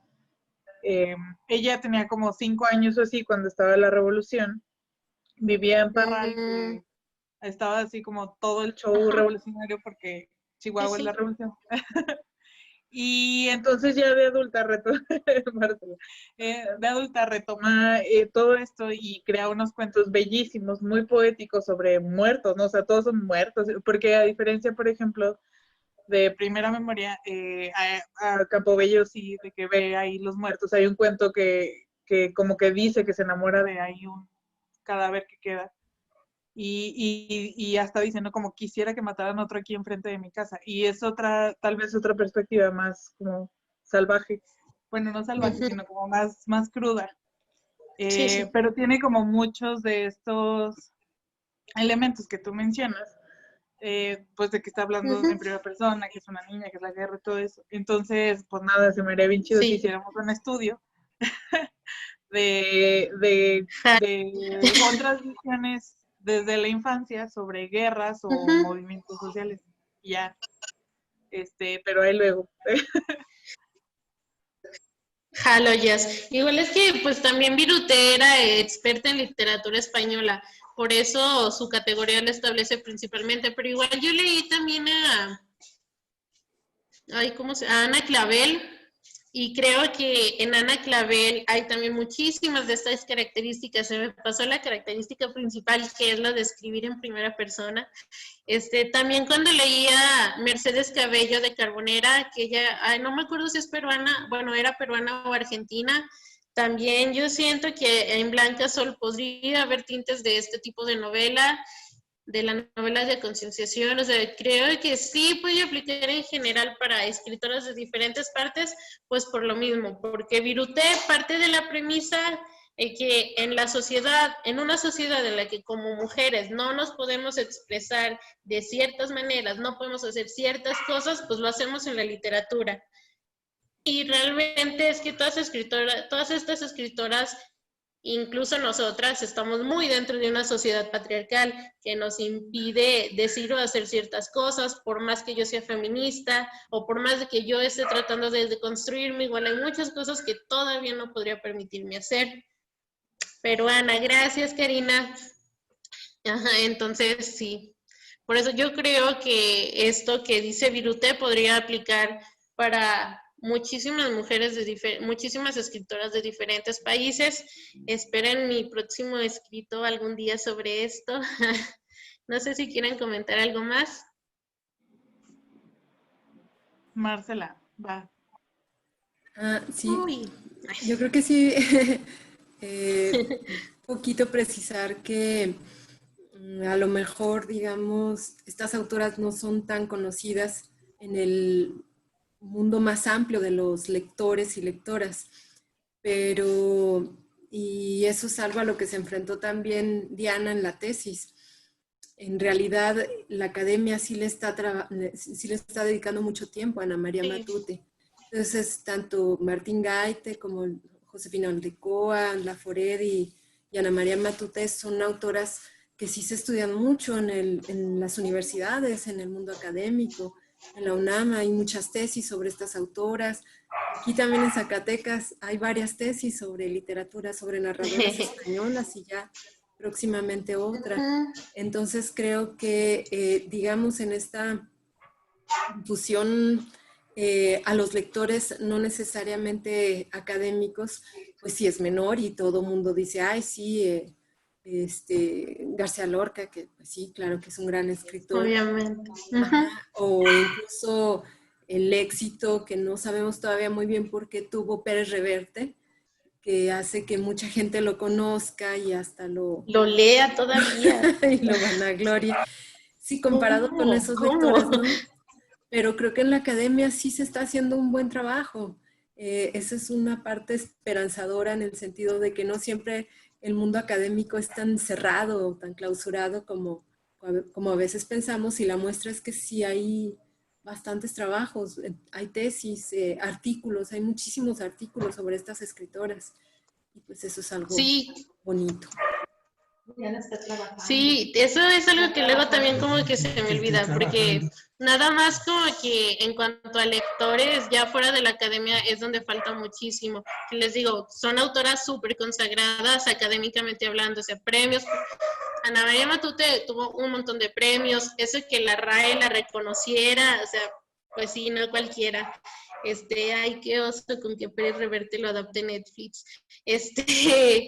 Y sí, pero como que en el ámbito de los lectores ya más públicos, pues falta mucho. Igual también luego yo ahora, ya después, y mientras hacía también este trabajo, me sentí un poco mal porque le digo, ay, es que siempre trato como que no quiero el canon literario, nada. Pero igual estoy con estas autoras que no forman parte de este canon masculino, pero que de todas maneras son muy canónicas. Y digo, pero ay, Ana María Matute. Bueno, yo creo que no son canónicas, yo creo que ya las adaptó el canon, pero en sentido estricto no lo son. Sobre todo porque finalmente no entran en ciertas configuraciones del canon. El asunto es que, bueno, la Real Academia, las universidades también allá en España, pues no las pueden ignorar en ese sentido, ¿no? Pero no son canónicas en sentido estricto, creo que no son tan canónicas. Ahora también la idea es que se amplíe el canon, ¿sí? No habría problema, ¿no? Que deje de ser conservador, por ejemplo. Que Sí, se sobre amplía todo. o se destruya en un momento dado, pero sobre todo en las condiciones en las que ellas están y en su contexto, pues creo que es extraordinario que ese canon se amplíe o que la academia no sea tan conservadora también. Esa es la idea. ¿Es profesora esa?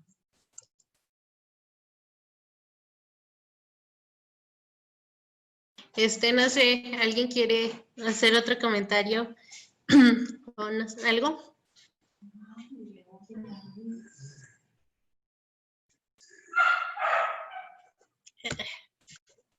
Yo tengo una duda, Diana. Y ya ves que la clase, bueno, el taller pasado estaban hablando sobre Clarice Lispector y estaban diciendo que es como un poquito más intimista, ¿no? Y tú estás diciendo que, por ejemplo, Ana María Matute o estas autoras tienen esta característica de ¿cómo? Como Concientización. Sí, Ajá. perdón. Entonces me gustaría saber, ¿hay diferencias o semejanzas entre estas características? Pues yo creo que hay muchas semejanzas. Igual, te digo que para Viruté, bueno, no solo para Viruté, en general, la escritura de mujeres empezó en el género testimonial. Porque, bueno, esto lo explica también Viruté en ese libro tan mágico que he seguido toda la tesis, diciendo que, pues como la mujer antes no podía escribir, no podía ir a hablar a ciertos lugares, pues tenía que expresarse en confesionarios. También por eso como esta idea que la mujer siempre está como que en el chisme o sacando, no en el chisme pues, pero que tiene que estar diciendo lo que siente, pero como que escondidas, ¿no? No, yo no puedo salir a decir que ser mamá me agota mucho o que que estoy cansada porque tengo que salir del trabajo y seguir con las clases de mi hija y esas cosas porque sería una mala madre, porque hay cosas que no te puedes permitir. Entonces, sí se las puedes decir, por ejemplo, a un padre cuando te vas a confesar, o sí se las puedes decir a tu amiga, o sí se las puedes contar, pero no puedes expresarlas abiertamente. Entonces, la literatura femenina igual, no podías hablar ciertas cosas ni aunque las estuvieras escribiendo, o sea, tenías que escribir como que lo que tú sentías, pero no directamente. Entonces también por eso lo autobiográfico y lo testimonial suele presentarse muy a menudo en la literatura escrita por mujeres. Entonces yo creo que esas serían como las principales características, semejanzas.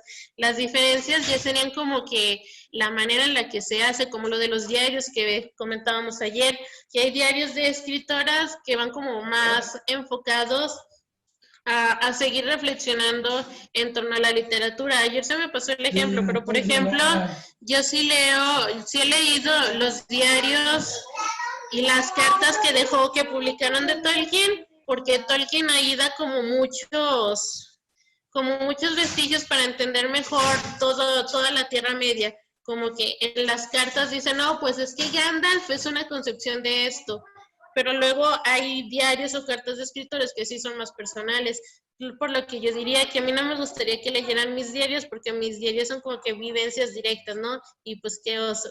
Pero si fuera un escritor que en esos diarios o en las cartas que le envió a Jazz dejara plasmadas cosas que sirvieran para reflexionar o para entender mi obra, pues les podría haber algún sentido.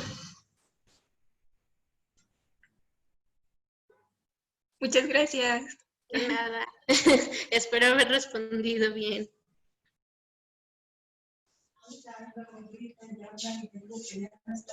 ¿Alguien más quiere comentar algo? ¿No?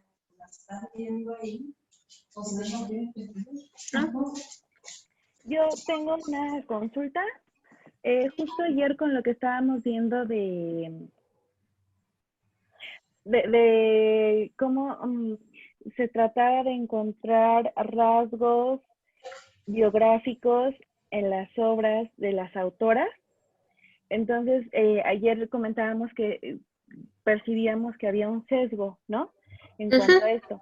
Entonces, preguntarte a ti si en el caso de estas autoras, porque justo mencionas, ¿no? Que hay rasgos que se identifican como biográficos, pero que incluso la autora mencionó que no era biográfico tan cual, sino que ella prefería llamarlo de otra manera, ¿no?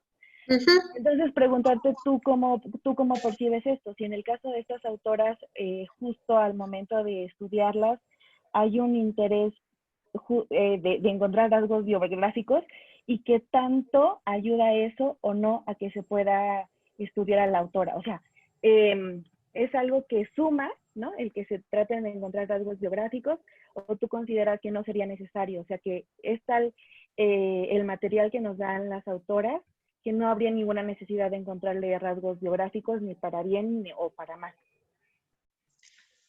Pues yo creo que esto va igual como muy ligado al por qué no se lee tanto a mujeres. O sea, ¿por qué se considera, por ejemplo, no sé, si encontráramos relaciones autobiográficas en las obras de Virginia Woolf, o sea, ay, es que Virginia Woolf estaba loca, o sea, se suicidó, se tiró al río, estaba loca.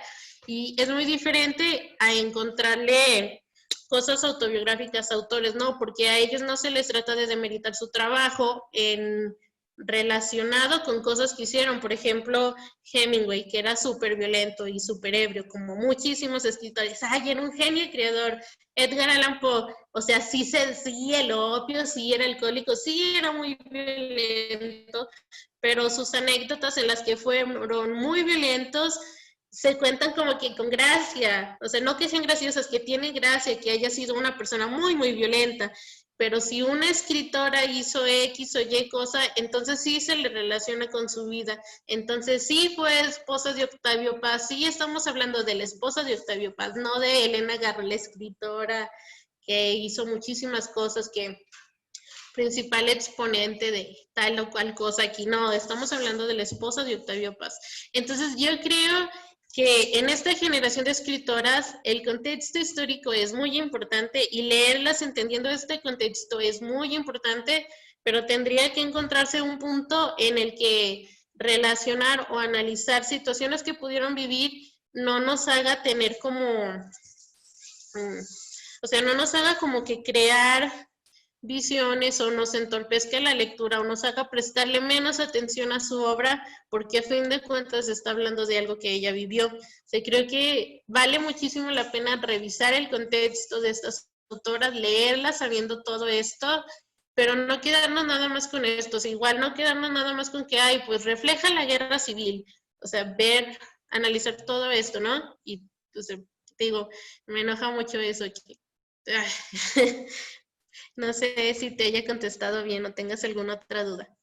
No, perfecto, muy bien, gracias. Y solo una sugerencia, es que yo sé que tú conoces a la escritora y a estas escritoras, pero cuando ibas hablando de sus obras, sí fue como, ay, espera un poco, calma, ¿no? Porque sentía que ibas como diciendo muy rápido las obras y contando un poco de sus historias, ¿no? A lo mejor si en otra ocasión pudieras poner una diapositiva con sus obras. O sea, yo sé que al final están unas, pero es que a lo largo de tu exposición ibas mencionando, por ejemplo, en esta obra tal personaje hace tal cosa, y yo no las he leído, a ninguna, ¿no? Entonces sí, para mí fue como, espérame tantito, estoy hablando muy rápido, ¿no? Entonces, nada más como justo sugerencia, ¿no? Para que en otra oportunidad, si lo sigues presentando, a lo mejor puedas poner, ¿no? Esas obras para que a mí para que las personas a mí ya no, les dé tiempo de tomar nota y captar, ¿no? Porque creo que das muchos datos muy interesantes, pero eso, o sea, como los dices, y yo supongo que a lo mejor es porque las demás compañeras ya las han leído, ¿no? Pero en mi caso que no, sí fue como, ay, Dios mío, no alcancé a anotar, en verdad no alcancé a anotar los títulos. Y sí es como, ay, bueno, ¿no? Nada más eso. Mil gracias. Muchas gracias. Es que, ¿sabes? Con que me emociono mucho. Y es que aparte de Ana María Matute tengo ya como un año, un poquito más trabajándola y de repente también Marcela me dice eso. Siento que todo el mundo la ha leído, la ha estado trabajando, está al pendiente como estoy yo y luego se me pasa. Perdón, pero sí, gracias por tu consejo y lo voy a tomar en cuenta para futuros trabajos. ¿Alguien más tiene otra cosa que comentar?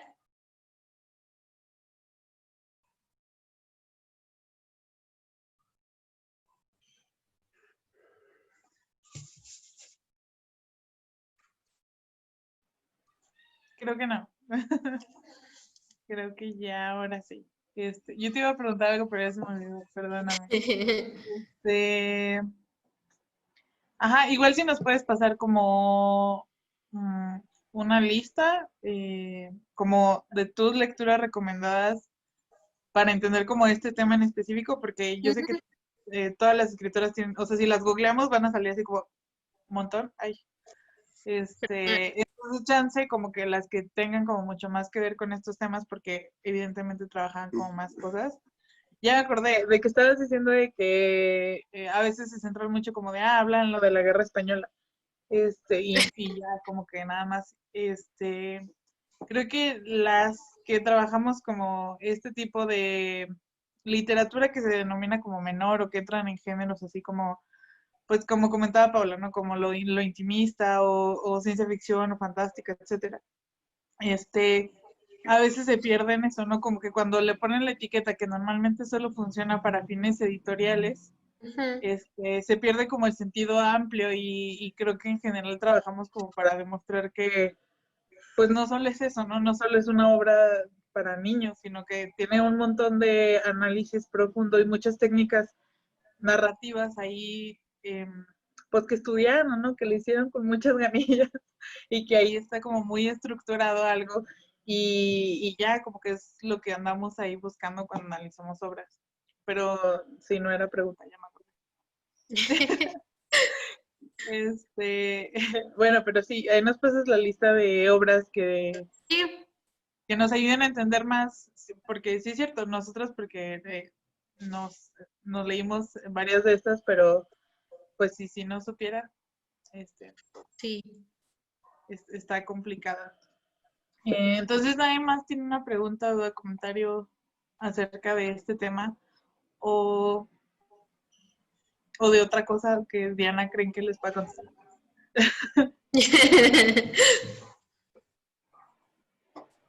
Creo que no. Pues muchas gracias, Diana. Siempre es un placer escucharte hablar de Ana María Matute. Cuando quieran. Es normalmente siempre. Pero no, en serio, bueno, es que es increíble cuando alguien habla tan apasionadamente de algo. Y ya, estoy muy extasiada de hablar de libros. Pues eso, muchas gracias a todas las que participaron. También como les decía al principio, pues este es un proyecto que salió de la furia, bueno, no de la furia, de la indignación. Pero qué bonito que se haya logrado tener tantos productos y que tantas de ustedes estén aquí. Entonces síganos en redes sociales porque vamos a sacar como otros talleres de otro corte y así queremos hacer algunos seminarios de autoras. Y nada, pues se van a seguir subiendo los videos. Tienen las primeras 2 semanas de septiembre para hacernos llegar como sus screenshots, porque sé que nos hemos tardado un montón en subir como los videos a YouTube, pero es que tardan como 5 horas renderizándose y pues es complicado estar ahí esperando toda la vida.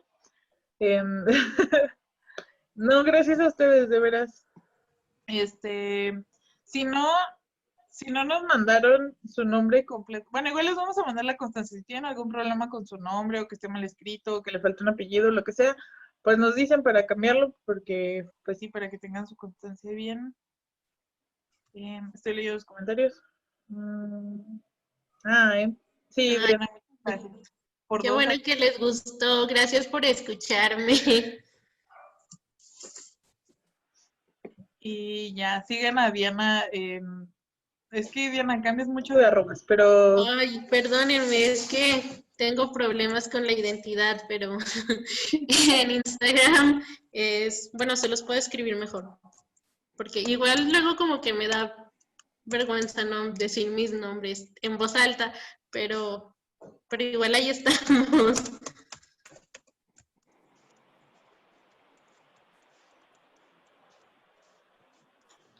Ay, qué bonitos comentarios.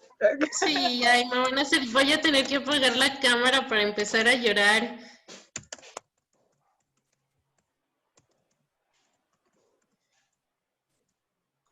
En Twitter, ya es como me llamo en Twitter.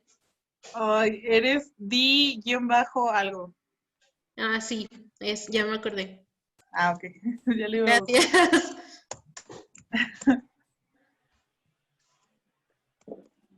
Y ya. Diana también tiene un bazar y hace cosas bien bonitas. Y les digo que el nombre está bien raro. Y ya, perdón, es que era el momento de promocionar aquí a la amiga compañera. A ver, dice Mariana que nos quiere invitar mañana a un jam de poesía que organiza cada mes con su colectiva feminista. Y las pueden encontrar como Casa Calimpo en Facebook o Casa Calipso, ya no sé. Casa Calipso en Facebook o Casa-Calipso en Instagram. Y para que vayan a escuchar poesía. Qué chido. Hace como 32,000 años que no voy a un jam, como 6 años. Hay que hacer uno.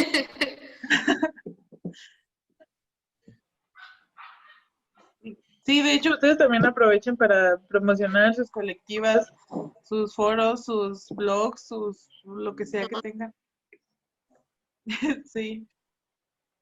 Y ya pues nos despedimos de este ciclo de talleres y de Diana. Te haré llegar tu constancia cuando esté lista. Gracias. Sí. Ay, sí, yo tampoco quiero cerrarla. Hay que seguir hablando. Ok.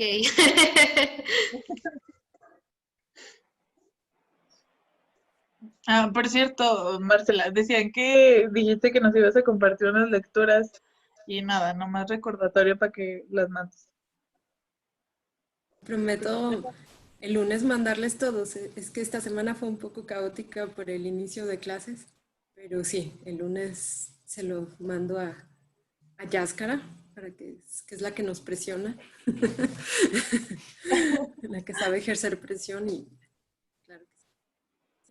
Sí, sí, no se preocupen. Yo ahí luego subo. No, el Canvas va a seguir abierto, pues yo creo que indefinidamente para que... Uy, vas a abrir tu blog, ahí nos pones para leer. Uy, qué emoción. Ay. Que sí, ese es el caso, ¿no? Que ustedes creen sus espacios y que podamos hermanar espacios y hacer una red bien bonita que también el hecho, por ejemplo, de hablar de escritoras que si bien sí ya están como posicionadas, como Ana María Matute, como Rosario Castellanos, etcétera, es para abrir la conversación, para empezar a leer a otras autoras, porque siempre salen como, pues ahí es como jalar el hilo de una media, ¿no? Vas sacando muchas lecturas que a veces no te esperas. Aquí mi cachorra me está mordiendo, pero Igual ya me acordé de algo que, o sea, no como que formaba parte de la charla, pero me ha venido atormentando desde hace casi un año y quería decírselo a todos ustedes para que me ayuden. En noviembre del año pasado participé en un coloquio de mujeres filósofas feministas. Y bueno, una de las ponentes estaba hablando sobre María Zambrano y entonces dijo que ella era una de las filósofas más importantes de su tiempo. Y después dijo, bueno, es que aquí yo tengo un conflicto, y es lo que les quiero exponer, y es que cuando dices filósofas, el ámbito se reduce muchísimo, porque cuando dices filósofas ya no estás hablando de quienes estudian la filosofía en general, estás hablando solo de las mujeres, contrario, bueno, que todos sabemos esto, ¿no? Igual el lenguaje, lo general es el masculino. Entonces, no lo sé, creo que tendríamos que orientarnos nosotras que nos dedicamos o nos vamos a dedicar a esto, a la intención de proponer, no sé si tendríamos que proponer nuevos términos o si podríamos o bueno, creo que tenemos, como que es una deuda que siento que tendríamos para, para buscar la manera, ¿no? De englobar a las autoras, a las filósofas, a las pintoras, de una manera que no las separe por su género. O sea, no sé muy bien cómo, si estoy expresando esto bien, pero, o sea, como que esta duda me ha estado atormentando desde noviembre. ¿Qué podríamos hacer? ¿Qué tendría que hacerse? ¿O cómo podríamos tratar de cambiar eso? Así. Bueno, bueno, yo soy filósofa de formación, entonces yo creo que es bueno, de la filosofía es un problema muy grande, porque sí tiene un sesgo patriarcal, masculino, misógino, machista, muy, muy, muy grande. Entonces, o sea, las pocas mujeres, de hecho, María Zambrana se reconoce dentro de las pocas mujeres filósofas que hay durante el siglo XX, ¿no? Entonces, y hasta esas son contadas dentro de las historias de la filosofía. Entonces, yo creo que es un problema de la historización, bueno, en parte de la filosofía de historización, porque incluso hay filósofas como Vera Yamuni, que no es considerada filósofa por hacer historias de la filosofía. Entonces, así como que dentro de los filósofos también hay este tipo de conceptualización de géneros menores, géneros mayores y de la consagración, ¿no? Entonces, creo que es un problema general de la filosofía en ese aspecto, ¿no? De nombrar solamente filósofos a ciertas personas que siguen ciertas líneas de investigación y que y su obra logra trascender, porque, por ejemplo, en el caso de Hannah Arendt, muchas veces la hacen la relación de Hannah Arendt con Heidegger, y es de, no, Heidegger, no. Hannah Arendt por sí misma es una filósofa que toma la teoría política muy importante, y yo creo que sí es un poco difícil, o sea, descategorizar, porque la filosofía se basa en categorizaciones, este tipo de cosas, pero no es imposible. Bueno, ese es como desde el punto de la vista de la filosofía, que sí es muy, muy, muy, muy, muy difícil, pero no es imposible.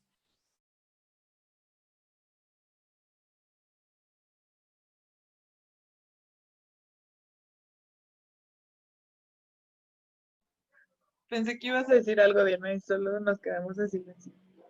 Pero No, no tengo nada que decir. O sea, solo como que les digo que eso me ha venido atormentando desde noviembre, porque no sé qué hacer. O sea, igual yo sé que es algo que no voy a hacer yo sola, pues, pero no, o sea, como que me gustaría no dejar eso al aire, o no tan al aire, que podamos pensar en una manera, o no sé, en qué o cómo tendría que hacerse algo.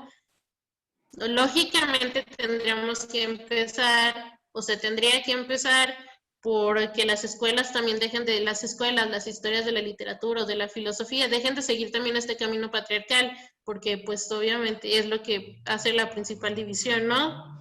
Entre quién se lee, quién no se lee, quién sí fue muy importante, pero no tan importante como tal. En ese congreso, por ejemplo, la única filósofa de la que se habló como filósofa fue María Zambrano. En la mesa de mujeres filósofas hubo un ponente, tenía que ser hombre, que llevó su trabajo sobre Kant y Schopenhauer. A ver, a ver, señor, ¿qué me está diciendo? Y ya.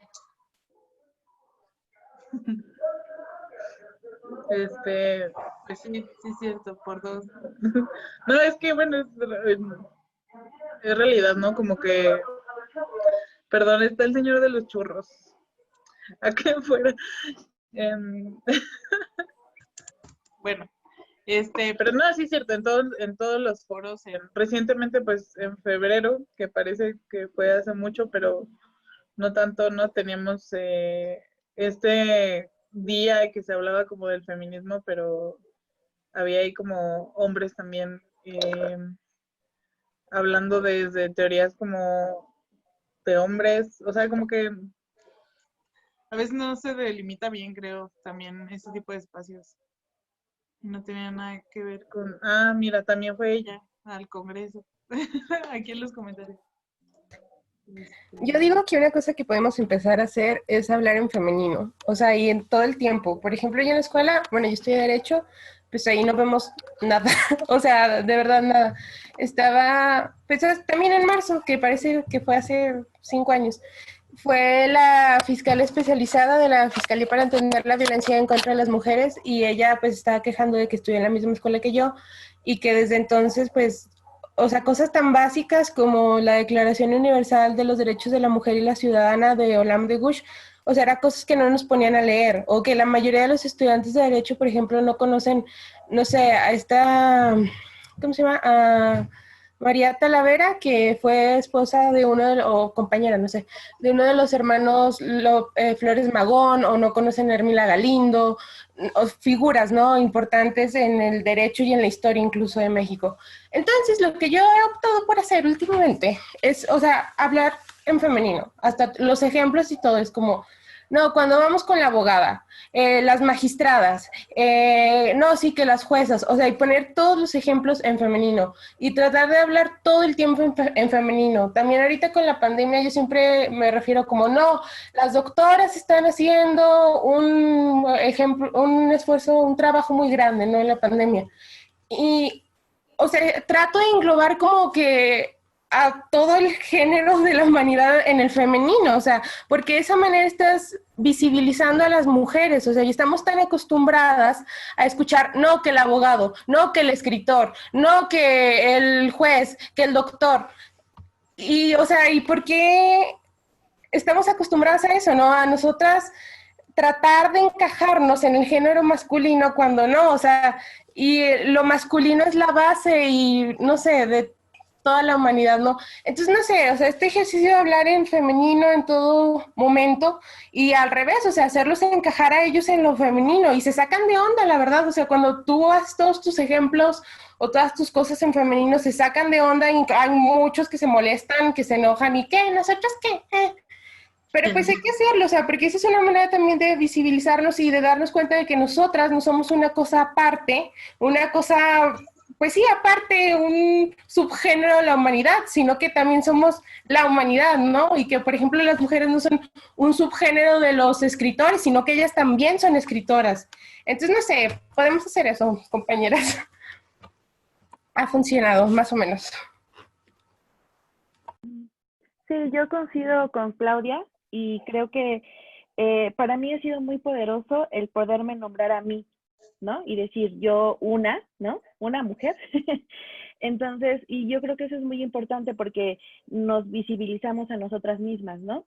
O sea, sé que a veces al inicio cuesta mucho trabajo y se le sale a una el uno piensa y bla, bla, bla, pero creo que sí ayuda el poder nombrarnos a nosotras mismas, nombrar a las compañeras.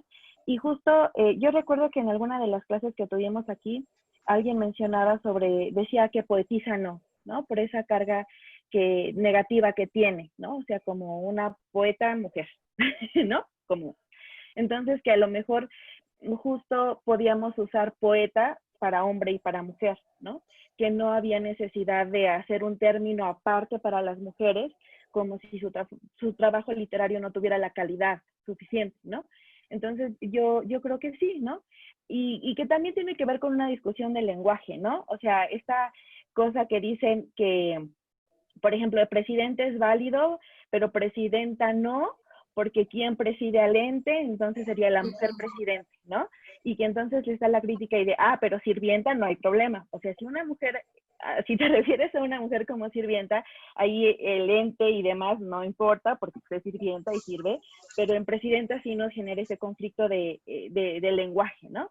Entonces yo creo que también es una cosa de, pues este sesgo patriarcal y esta cosa machista que cuesta tanto trabajo cambiar, pero que creo que sí, o sea, que en el momento en que nosotras nos empezamos a nombrar como somos y que, por ejemplo, yo también creo que el lenguaje lo hacemos nosotras al hablar, ¿no? Entonces, si nosotras decimos que la mujer poeta es tal, pues se queda la mujer poeta, ¿no? Porque es como nosotros la estamos usando. Y si decimos presidenta, pues también estamos nosotros acuñando el lenguaje, ¿no? Entonces, yo creo que cuando la gente brinca es porque se incomoda, ¿no? Y porque esa cosa llamada privilegio, pues se les está escapando de las manos, ¿no?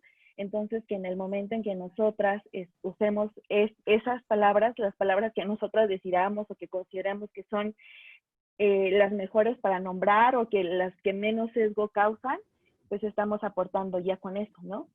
con nombrarnos y que no nos quedemos, que no nos engañen, porque me parece a veces que es como un engaño eso, ¿no? Y la gente que se sale, no, pero es que etimológicamente y demás, como dice Claudia, ¿no? O sea, hacer el esfuerzo también por usar el lenguaje incluyente.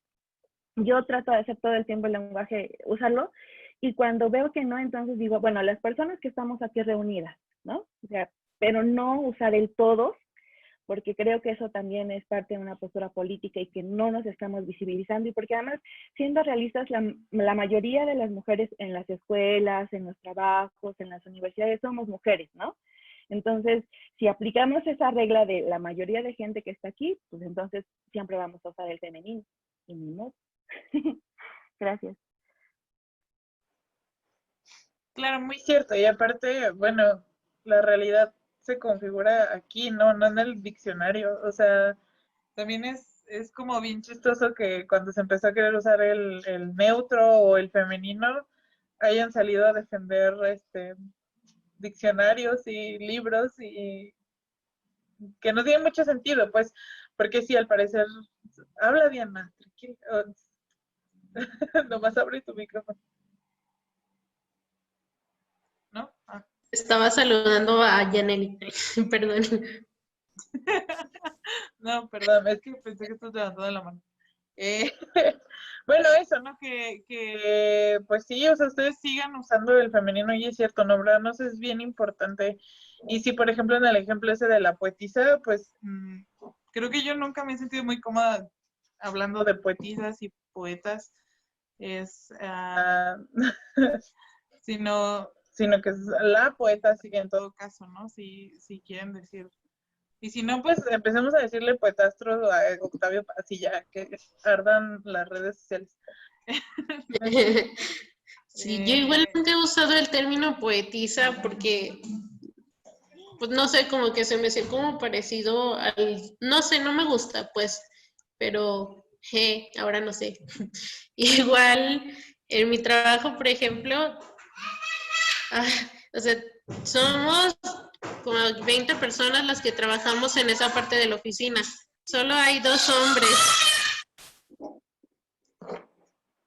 Igual, y nos dicen, y cuando alguien llega a hablarnos, nos dice compañeros, aunque solo hay 2 hombres y todas las demás seamos mujeres.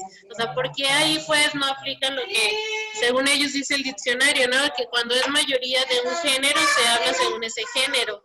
Pero ¿cómo les vas a hablar en femenino a ellos? Ay, no, me enojan mucho. Sí, pues es muy extraño que. Ay, Pandora, ya por favor. Ay, sí. es muy extraño eso, ¿no? Como la incomodidad que genera el nombrarnos.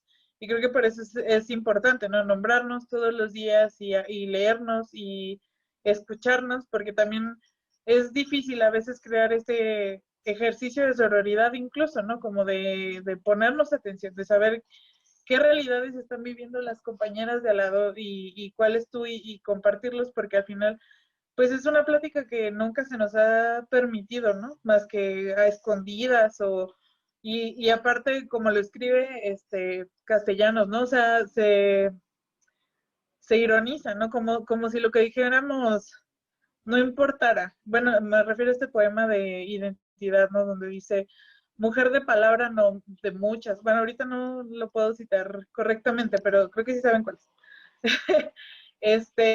Donde parece que nuestras pláticas todas son banales, ¿no? Ella escribe llena de arabescos, pero es importante eso, ¿no? Que nos escuchemos y que, como decíamos al inicio del curso, ¿no? Como tomar posturas políticas de, por ejemplo, ya no consumir escritores, ¿no? Como ya no comprarles los libros, los pueden descargar, pues leer a Tolstoy de internet.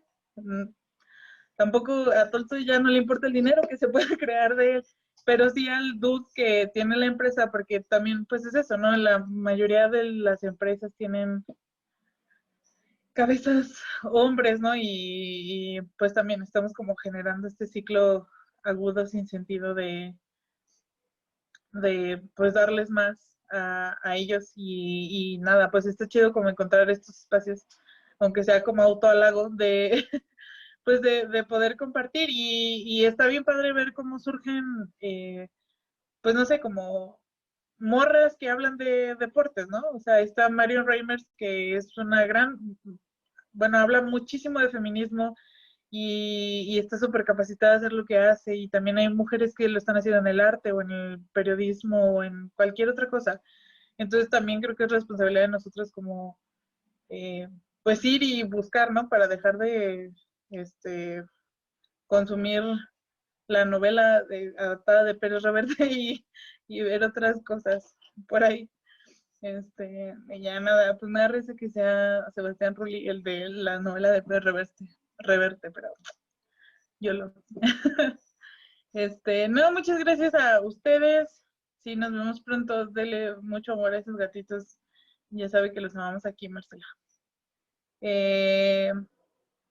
Ay, también les mandamos todos amor y éxito y no dejen de escribir y arróbenlos en cosas en Twitter o en Instagram o en lo que sea que les parezca interesante. Mándenos sus escritos. Todos los meses tenemos temáticas y luego de vez en cuando sacamos concursos. Bueno, ya hemos tenido 2 de cuentos, así que pues ahí esténse listas. Y pues nada, que tengan una noche muy bonita y una vida excelente y una carrera también hermosa. Y nos seguimos leyendo y viendo por aquí y por otros lados digitales. Pues nada, adiósito.